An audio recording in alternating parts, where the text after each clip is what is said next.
Namasté mes soleils et bienvenue dans cette nouvelle dosette spirituelle. On continue notre cheminement avec les 4 accords Toltec, notre cheminement philosophique, spirituel et aussi yogique avec le 3e accord Toltec, ne faites jamais de suppositions.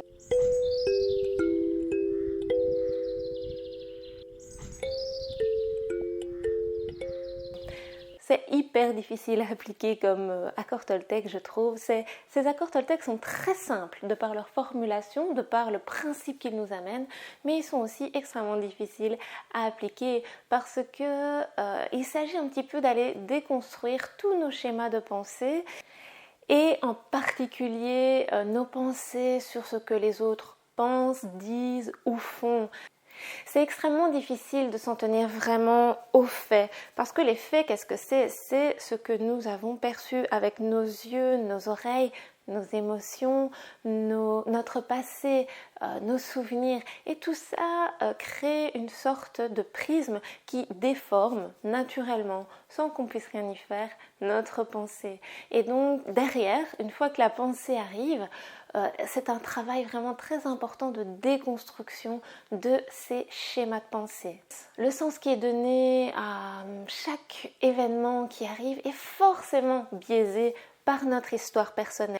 Sachant cela, je me rends bien compte que moi aussi, je passe mon temps à faire des suppositions sur l'interprétation du langage verbal ou non verbal des personnes qui m'entourent.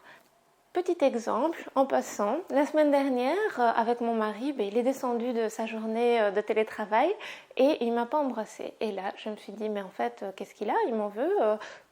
Pourquoi est-ce qu'il a l'air tout fermé comme ça? Il doit être pas content sur moi, il y a quelque chose qui ne va pas. Et en fait, ça n'avait rien à voir avec moi. Encore une fois, on parle de l'accord Toltec de la semaine dernière. Et simplement, il avait été sous pression. Voilà, c'est des choses qui arrivent. Un autre petit exemple. Un collègue m'avait invité à venir dans son bureau pour travailler sur quelque chose que nous avions en commun. Il devait m'expliquer une chose que j'ignorais. Une fois que je suis arrivée à l'heure dite à son bureau, il a commencé à répondre à des mails urgents, à vite prendre son téléphone, à dire « Attends 2 minutes, je dois faire ça ». En fait, il n'avait aucun temps à me consacrer. Ma première supposition était de me dire « Mais attends, il se la joue ici, il est en train de me montrer que c'est lui le boss, c'est quoi l'histoire ?» Bref, j'étais un peu fâchée et je suis partie. Je lui ai dit « Je reviendrai une autre fois » et je suis jamais revenue. Et là, aujourd'hui, je me dis, j'ai fait beaucoup de suppositions parce qu'en fait, si on part dans les suppositions, on peut aussi se dire, en fait, le gars, il est super sous pression parce que le mail, ça faisait 3 jours qu'on lui demandait de le faire et qu'on lui laisse pas le temps parce que il est tout le temps en rendez-vous. Ou d'un autre côté, c'est possible aussi qu'il m'ait proposé son aide parce qu'il voyait que j'en avais besoin, mais que vraiment, il n'avait pas le temps de le faire, ou que quelqu'un lui ait demandé de m'aider particulièrement, mais qu'il n'avait pas envie de le faire. Qui sait? Qui sait?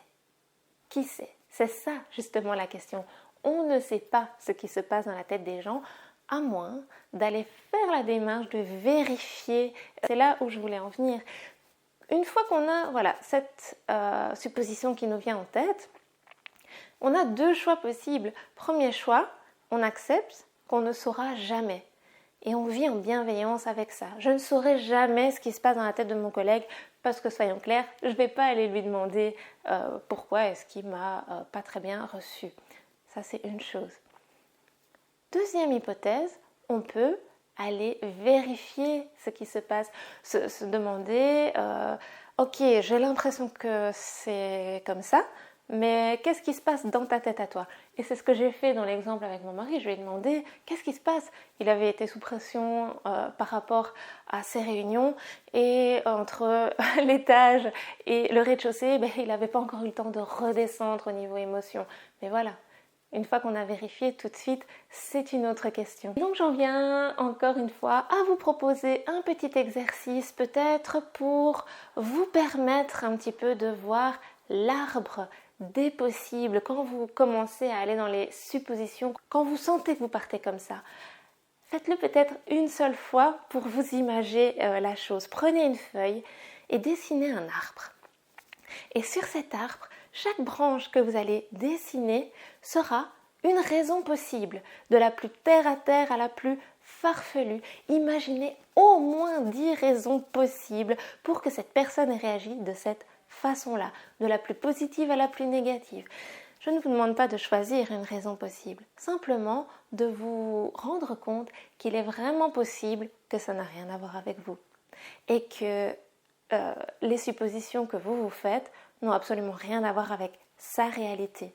Et ça, c'est très très important de vraiment l'intégrer et de vraiment peut-être se l'imager. Moi, j'ai fait ça un jour parce que j'étais assez en colère et donc je me suis mise à dessiner. C'est un exutoire qui me parle beaucoup et ça m'a pas mal aidé. Donc j'espère que ça pourra vous aider aussi. Si vous le faites, envoyez-moi vos petites photos en message privé sur Instagram. C'est le même nom que la chaîne YouTube Surya Yoga avec Fanny. Ça me fera super plaisir de le voir. Et aussi, n'hésitez pas à venir commenter ce post pour que je puisse savoir un petit peu ce que vous avez pensé de ce 3e accord Toltec. Qu'est-ce que ça vient travailler chez vous? Parlons ensemble, discutons-en. On se retrouve la semaine prochaine pour une séance de yoga vraiment consacrée à ça, au fait de ne pas venir faire de suppositions et venir vraiment s'ouvrir à l'arbre des possibles. On va faire des flexions arrière. Voilà, on se retrouve la semaine prochaine. Namasté.